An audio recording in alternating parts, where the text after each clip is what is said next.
GS for all के इस इतिहास की कक्षा में आपका स्वागत है। हम आज आधुनिक इतिहास को प्रारंभ करने वाले हैं। आप प्राचीन काल के इतिहास, मध्यकालीन इतिहास और आधुनिक इतिहास, यदि तीनों का तुलनात्मक अध्ययन किया जाए तो किसी भी प्रतियोगिता परीक्षा में, चाहे वो बीपीएससी का एग्जाम हो, फिर या यूपीएससी का एग्जाम हो, या किसी भी स्टेट पीसीएस का एग्जाम हो, या फिर राज्य के एसएससी का एग्जाम हो, तो उसमें जैसे बीएसएससी का एग्जाम हो, या फिर बीपीएसएससी जो कि दरोगा की परीक्षा होती है, बिहार दरोगा की परीक्षा होती है, या अन्य सभी एग्जाम में अगर 100 प्रश्न पूछे जा रहे हैं तो 25 से 30% का वेटेज रहता है इतिहास का, और जिसमें आधुनिक के प्रश्न 10 से 12, 15 या 16 तक हो सकते हैं। तो आइए हम आधुनिक भारत को प्रारंभ करते हैं। तो आधुनिक भारत को पढ़ने के पूर्व यदि आप भारत में मुगल काल की स्थिति को जान रहे हैं तो यह आधुनिक इतिहास से पढ़ना सुविधाजनक होता है। जैसा कि हम जानते हैं कि ब्रिटिश का आगमन 1600 के बाद होता है। आप ऐसे जानते हैं क्या कि 1600 में ब्रिटिश ईस्ट इंडिया कंपनी की स्थापना हुई और यह यूरोप से पूर्वी देशों की ओर व्यापार करने को निकला। लेकिन इससे पूर्व पश्चिमी यूरोप के बहुत से देश भारत से व्यापार करना चाहते थे, तो वहां खोज अभियान प्रारंभ हुआ। तो आइए हम यूरोपीय कंपनी के भारत आगमन के इतिहास से आधुनिक इतिहास को प्रारंभ करते हैं। तो आइए हम आधुनिक इतिहास को देखें। जैसा कि आप देख रहे हैं, यह आधुनिक भारत की कक्षा है और यहाँ कालखंड जो लिया गया है 1707 से लेकर 1947 तक का कालखंड लिया गया है। तो आप जैसा जानते हैं कि 1707 में है औरंगजेब की मृत्यु हुई। तो औरंगजेब जो महान मुगल सम्राट थे के अंतिम शासक के रूप में जाने जाते हैं, और देखा जाए तो ये अंतिम महान मुगल शासक थे। इसके बाद जो हम पढ़ते हैं, जैसे बहादुर शाह जफर के कालखंड से, ये 1707 के बाद से लेके बहादुर शाह द्वितीय, जिसको आप देखा जा सकता है कि भारतीय स्वतंत्रता संग्राम की प्रथम लड़ाई जो हुई थी 1857 में, उनका योगदान था। और उसके बाद 1858 के बाद ब्रिटिश क्राउन का भारत पर शासन हुआ और ब्रिटिश अधिनियम भी समय समय पर आते गए, तो इसको हम देखेंगे। तो यदि 1707 जो औरंगजेब की मृत्यु होती है और तब से ईस्ट इंडिया कंपनी का आगमन, उसके पीछे के कालखंड से लेके चलेंगे हम लोग, यानी जहांगीर को भी देखेंगे, शाहजहां के काल को भी देखेंगे, औरंगजेब के काल को भी देखेंगे। तो हमारा ये पहला चैप्टर रहेगा यूरोपीय कंपनी का भारत आगमन।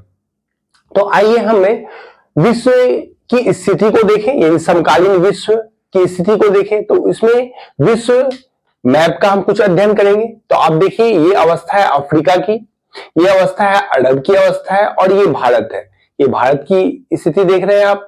तो यहाँ पश्चिमी यूरोप से, याद रखिए, पहला जो कंपनी भारत में आई थी वो पुर्तगाली कंपनी थी, और ये पश्चिमी यूरोप के देश थे, और ये पूर्वी यूरोप के देश। यहाँ ध्यान रखिएगा, तो पश्चिमी यूरोप के देश का भारत जब आगमन होता है तो यहीं से यूरोपीय कंपनी का आगमन हम सम्मिलित रूप से पढ़ते हैं। तो देखिए, पश्चिमी यूरोप यहाँ है और भारत यहाँ है। तो इस स्थान से इस स्थान पर आना ही आधुनिक युग का भारत के लिए आगमन होता है। तो यहाँ पर हम देखें, तो यदि देखा जाए तो प्राचीन काल में भारत का व्यापार मुख्यतः 2 मार्गों से होता था। तो एक मार्ग जो होती थी, तो यहाँ पे एक मार्ग यदि देखें तो भारत से ये फारस की खाड़ी था। देखिए, ये पर्शियन गल्फ जो है फारस की खाड़ी से होते हुए फिर ये भारत की देखिए स्थिति में ईरान, इराक की ओर जाता था, और इराक से फिर तुर्की प्रवेश करता था, और तुर्की से यूरोप की ओर जाता था। यूरोप के प्रसिद्ध शहर थे वेनिस, जेनेवा, ये शहर प्रसिद्ध थे। जैसे आप वेनिस जानते हैं इटली में है, तो ये इटली जो है पूर्वी यूरोप का भाग है। तो भारत का एक जो है एक मार्ग जो था, जो प्राचीन काल का मार्ग था, एक ये मार्ग था। मतलब कहां से कहां तक है? फारस की खाड़ी से होते हुए ईरान, इराक, और फिर इराक से तुर्की, और तुर्की से फिर वेनिस या जेनेवा पहुंच जाते थे। ठीक है, तो यानी पूर्वी यूरोप से भारत का प्राचीन काल में संपर्क था। तो ये पहला मार्ग आप जानिए।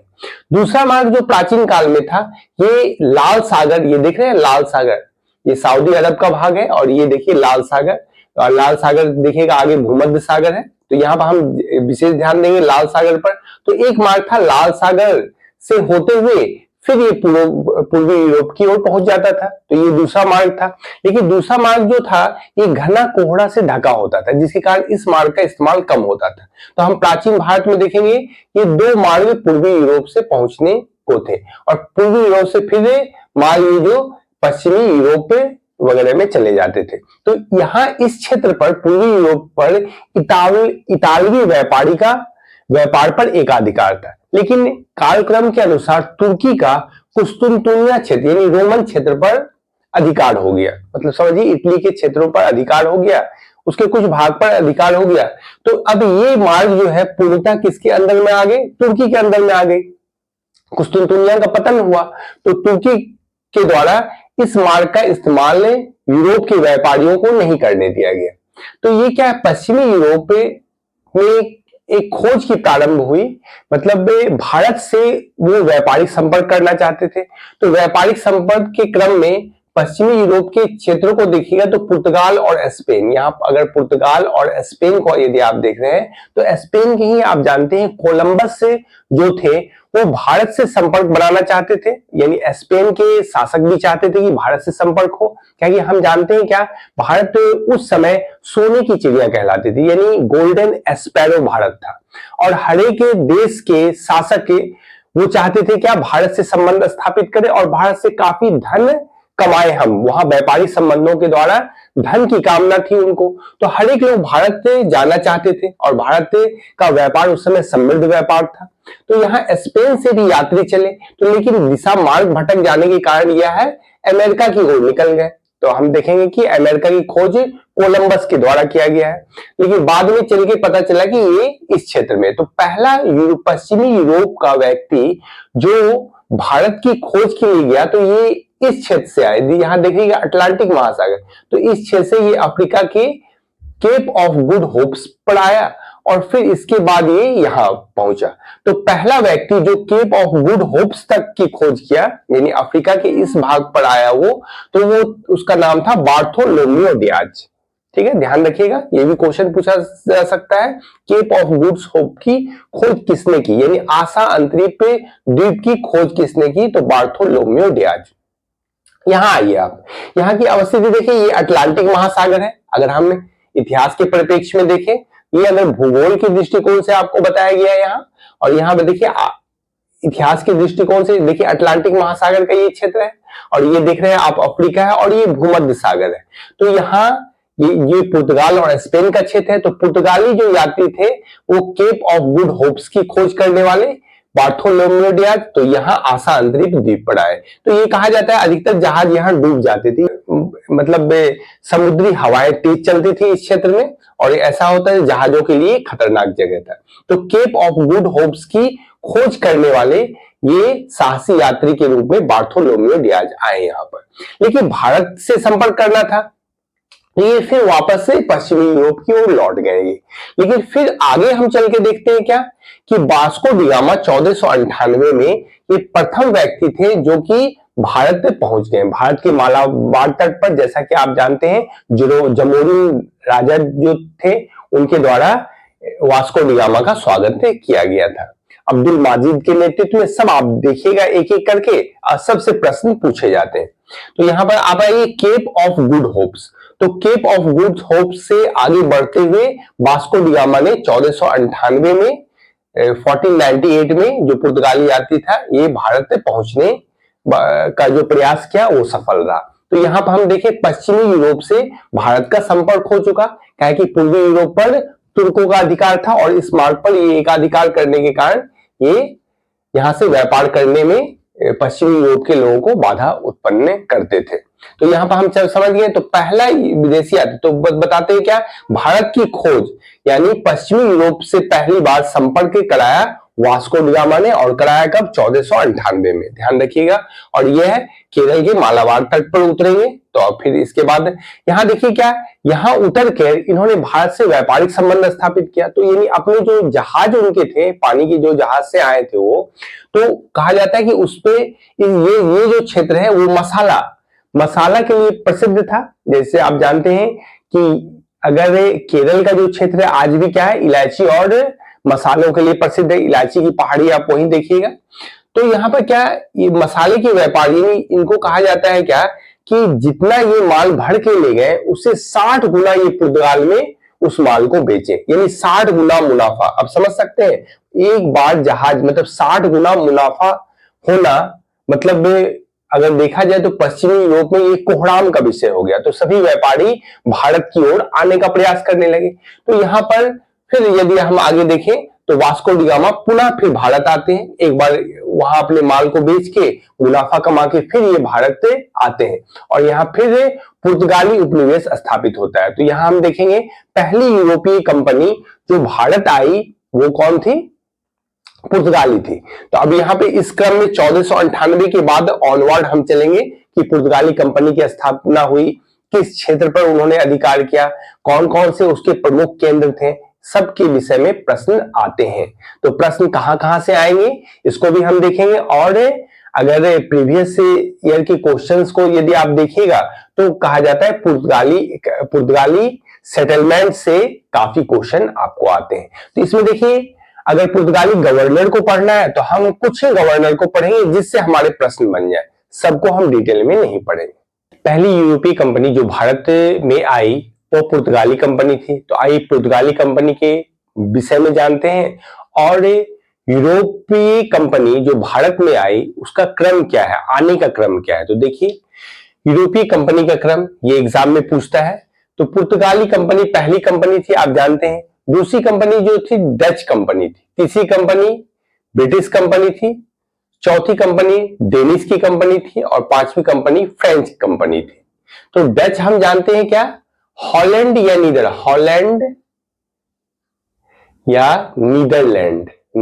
अभी देख रहे हैं, नीदरलैंड है वर्तमान नाम। हॉलैंड की कंपनी थी डच कंपनी और डेनिश जो थी वो डेनमार्क की कंपनी थी। तो आप ध्यान रखिए, पुर्तगाली कंपनी, डच कंपनी, फिर ब्रिटिश आए, फिर डेनिश आए, फिर फ्रेंच आए। तो यहां पहली कंपनी पुर्तगाली कंपनी है, उसके विषय में हम पढ़ेंगे। तो यहां देखिए पहली कंपनी है पुर्तगाली कंपनी जिसका नाम था एस्तांदो दा इंडिया। ऐसे सब कंपनी का अपने अपने देश के अनुरूप नाम था, लेकिन हम उसको याद नहीं करेंगे। प्रथम नाम है एस्तांदो दा इंडिया, इसलिए इसको स्मरण रखिए, कोई जरूरी नहीं इसको आप रटिए या याद कीजिए, ठीक है। तो ऐसे लिख दिया गया है, एस्तांदो दा इंडिया पुर्तगाली कंपनी का नाम था।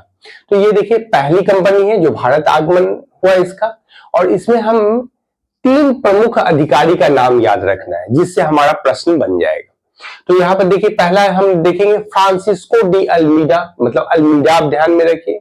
फिर देखिए दूसरा है अल्बुकर्क है और तीसरा है नूनो डी कुन्हा। तो याद रखिए अल्मीडा, अल्बुकर्क और नूनो डी कुन्हा, ये 3 अधिकारी है, इसी से 3 से प्रश्न बनेंगे। तो आइए देखिए पहला अल्मीडा, इसके विषय में महत्वपूर्ण बात क्या है कि पहला पुर्तगाली गवर्नर था। तो प्रश्न आ सकता है पहला पुर्तगाली गवर्नर कौन था, तो वो कौन था, फ्रांसिस्को डी अल्मीडा यानी अल्मीडा था। दूसरा देखिए इसके कार्य को हम देखेंगे, तो कार्य में है कोचीन में पहली पुर्तगाली कोठी बनाया। कोचीन आप जानते हैं अभी वर्तमान में ये केरल में है। तो कोचीन में यह पुर्तगाली फैक्ट्री बनाया। तो पुर्तगालियों द्वारा स्थापित भारत में प्रथम फैक्ट्री कौन थी, तो वो कोचीन की फैक्ट्री थी, ध्यान रखिएगा। और फैक्ट्री का मतलब यह, कोठी का मतलब क्या हुआ, फैक्ट्री से लिया गया है, और फैक्ट्री का मतलब हुआ कि वहां माल ये लोग भरते थे, किसी प्रकार का कुछ उत्पादन नहीं करते। तो ये ध्यान रखिएगा। चलिए, और दूसरा इसका कार्य था ब्लू वाटर पॉलिसी चलाया, यानी नीले जल की नीति, नीले शांत जल की नीति। तो अब देखिएगा कोचीन के इर्द गिर्द क्या है, हिंद महासागर है। तो हिंद महासागर पर इन्होंने अपनी नौसैनिक शक्ति से अधिकार कर लिया था, और नौसैनिक शक्ति से अधिकार करने के उपरांत ये इस क्षेत्र में यदि व्यापार करना है, यानी इनके पुर्तगाली जिस क्षेत्र पर कब्जा किए थे, यदि उस क्षेत्र पर व्यापार करना है तो यहाँ पर क्या, एक कार्टेजा पद्धति चलाए, यानी लाइसेंस की प्रथा। जब तक आपको लाइसेंस नहीं है, यानी व्यापारियों को लाइसेंस नहीं है, तो उस क्षेत्र में वो प्रवेश नहीं कर सकते थे, मतलब व्यापार नहीं कर सकते थे। यानी अगर हिंद महासागर से गुजर रहे हैं यदि कोई व्यापार यूरोप की ओर जा रहा है करने के लिए, भारतीय व्यापारी या यूरोपीय व्यापारी भारत की ओर आ रहे हैं और इस मार्ग से जा रहे हैं, मार्ग से तो हिंद महासागर तो होके जाना ही है, तो उस क्षेत्र में प्रवेश करने के लिए एक कार्टेजा पद्धति लागू किया। तो वो किसने लागू किया? अल्मीडा ने, ध्यान रखिएगा। दूसरा यात्री था अल्बुकर्क। तो अल्बुकर्क को देखेंगे, अल्बुकर्क को भारत में राजनीतिक शक्ति स्थापित करने का श्रेय दिया जाता है। तो इसका देखिए प्रमुख कार्य में है 1509 में गोवा पर अधिकार कर लिया। तो ये गोवा इससे किससे छीना? ये आदिलशाही वंश से छीना, यानी बीजापुर के शासक जो आदिलशाही थे वंश, उनसे इन्होंने गोवा छीन लिया। तो यहाँ पे यदि आइए आप इस क्षेत्र में देखा जाए तो भारत में देखिए उस समय समकालीन भारत में जो प्रमुख वंश थे यानी क्षेत्रीय शासक शासन कर रहे थे, तो उसमें हम देखें क्या, बीजापुर के आदिलशाही वंश यानी कर्नाटक का क्षेत्र, और यहाँ देखिएगा गोलकुंडा में कुतुबशाही वंश का है, तो ये हैदराबाद का क्षेत्र है। तो आप ध्यान रखिएगा, पहले आप हम इसको जानना है आपको इस क्षेत्र में। ये जो गोवा, महाराष्ट्र के बगल में गोवा, तो गोवा किसके पास था? आदिलशाही वंश के पास था, जो बीजापुर का क्षेत्र है। तो इससे 1509 में गोवा पर ये अधिकार कर लिया। तो प्रश्न आता है कि गोवा पर किस पुर्तगाली गवर्नर ने अधिकार किया? तो ये अल्बुकर्क ने अधिकार किया था। तो एक और प्रश्न महत्वपूर्ण है कि गोवा को पुर्तगाली केंद्र के रूप में किसने विकसित किया? तो ये है अल्बुकर्क ने विकसित किया, बल्कि 1530 में अगला जो गवर्नर आएगा नुनो डी कुन्हा, इसने पुर्तगाली केंद्र के रूप में गोवा को विकसित किया। यानी वो पहले कोचीन से स्थानांतरित करने वाला 1530 में कौन था गवर्नर? नुनो डी कुन्हा था। इसमें हम तीसरे गवर्नर के बारे में जब पढ़ेंगे तो वो हम जानेंगे। अब यहाँ आइए, 1509 में गोवा पर जो अधिकार किया, तो ये किसकी सहायता से अधिकार किया? तो आप जानते हैं विजयनगर साम्राज्य में उस समय कृष्णदेव राय का शासन था। तो कृष्णदेव राय ने अल्बुकर्क को आदिलशाही वंश पर अधिकार करने में सहायता प्रदान की। इसका मुख्य उद्देश्य था कि घोड़े पर नियंत्रण, यानी वो जो क्षेत्र था घोड़ा आयात करता, यानी अरब से घोड़े आते थे, तो इस क्षेत्र पर कब्जा, यानी गोवा पर यदि कब्जा कर लिया जाए तो जो अरब से घोड़े आते थे उस पर ये उसके व्यापार पर नियंत्रण हो गया। तो ये कृष्णदेव राय के लिए भी फायदेमंद था और पुर्तगाली गवर्नर के लिए भी फायदेमंद था। तो इसलिए गोवा पर अधिकार हुआ और सम्मिलित रूप से इन्होंने घोड़े व्यापार पर एकाधिकार करके अपनी शक्ति में वृद्धि की। तो कृष्णदेव राय ने सहायता की किसकी? अल्बुकर्क की और आदिलशाही वंश से गोवा प्राप्त करने में। यह देखते हैं 1509 ईस्वी में अल्बुकर्क ने विजयनगर के शासक कृष्णदेव राय की सहायता से बीजापुर के शासक के आदिलशाही वंश से गोवा जीत लिया, छीन लिया। जैसा कि आपने देखे, कारण क्या था? घोड़े के व्यापार पर पुर्तगालियों का नियंत्रण हो गया, इससे कृष्णदेव राय को भी फायदा हुआ। तो आइए यहां देखते हैं आगे जो प्रश्न पूछा जाता है, पुर्तगालियों का भारतीय केंद्र कौन कौन सा हुआ? तो आप जानते हैं पहला जो केंद्र था कोचीन था, पहला केंद्र, और उसके बाद जो है 1509 में गोवा जीत लिया गया। तो यहां देखिए कोचीन, कालीकट, गोवा, दादर नगर हवेली, दमन दीव, सूरत, पांडिचेरी, नागपट्टनम, पुलिकट, मसूलीपट्टनम, हुगली, ये केंद्र प्राचीन भारत में प्रमुख बंदरगाह के रूप में भी जाने जाते हैं। तो यदि इन केंद्रों को आप याद कर लेते हैं तो प्राचीन काल के बंदरगाह भी आपको समझ में आएंगे। अब ये केंद्र कहाँ कहाँ है? तो भारत में इसकी अवस्थिति देखिए, तो यहाँ आप देख रहे हैं दीव का क्षेत्र, यहाँ सूरत है, गुजरात का क्षेत्र है, फिर दमन है, आप जानते ही दमन के बारे में। गोवा देखिए, गोवा यहाँ पर है, यानी महाराष्ट्र से सटा हुआ, और यहाँ पे कालीकट, कोचीन, ये केरल का क्षेत्र है। आप देखिए नागपट्टनम, ये आप देख सकते हैं, ये मद्रास की साइड का क्षेत्र है, ये तमिलनाडु वगैरह का क्षेत्र है। पांडिचेरी है, फिर पुलिकट है, मसूलीपट्टनम है, ये हो गया आपका आंध्र प्रदेश का क्षेत्र है। फिर यहाँ कलकत्ता देखिए यहाँ है, तो हुगली यहाँ पर है, हुगली केंद्र था, कलकत्ता नहीं था, इनका केंद्र था। तो ये तमाम जो केंद्र है उसको भारत के नक्शे पर भी आप देखने का कोशिश करें, और ये किस राज्य में है इसको समझने की कोशिश करें। अगर नहीं समझ में आ रहा है तो गूगल पर सर्च करके इस चीज को देखें। तो आपका आज का काम रहा कि इससे प्रोमिनेंट केंद्र को, जो पुर्तगालियों का प्रोमिनेंट केंद्र था यानी प्रमुख केंद्र था भारतीय केंद्र, उसको याद करना। अगर इसको याद कर लेते हैं तो इससे संबंधित बहुत से ऑब्जेक्टिव्स आएंगे। आपको ये लगेगा कि ज्यादा केंद्र लिखाया गया है, लेकिन नहीं, इससे संबंधित अब हर एक केंद्र पर हम चर्चा करेंगे और हर एक केंद्र से प्रश्न पूछे गए हैं। जो प्रमुख केंद्र है उनसे प्रश्न पूछे गए हैं और इसी पर आएगा। देखिए पांडिचेरी का पर आधिपत्य किसका होता है, फिर कोचीन पर तो आप जान ही गए, फिर गोवा पर जानिएगा, फिर सूरत पर जानिएगा, सूरत का क्या इतिहास रहा है यहाँ पर और यहाँ से कैसे प्रश्न बन सकते हैं। मसूलीपट्टनम पर किस शासकों का, क्षेत्रीय शासक का शासन रहा है, तो उसमें ये किस तरह पुर्तगाली जीते। अगर देखा जाए पुलिकट पर कैसे अधिकार हुआ, किनका फिर आया, ये डच से छीने कि अंग्रेजों से छीने कि ये फिर अंग्रेजों के द्वारा परास्त हो गए। तो ये तमाम कहानी आप इसी केंद्र के इर्द गिर्द घूमेंगे। अतः इस केंद्र को भारत के नक्शे पर ध्यान में रखने की कोशिश करें, तब जाके आप स्पष्ट होगा और कॉन्सेप्चुअल और फैक्चुअल दोनों प्रश्नों का आप उत्तर देने में सक्षम होंगे। तो आज के लिए इतना ही, फिर हम कल की कक्षा में मिलते हैं। तब तक आप रिवीजन कीजिए। और पुर्तगाली कंपनी जो प्रथम कंपनी थी और फिर अन्य यूरोपीय कंपनी के आगमन से संबंधित जो पूछे हुए प्रश्न है उसको हल करने का प्रयास करें, तो आप पाएंगे कि यह पढ़ाना सार्थक होगा। आज के लिए इतना ही, धन्यवाद।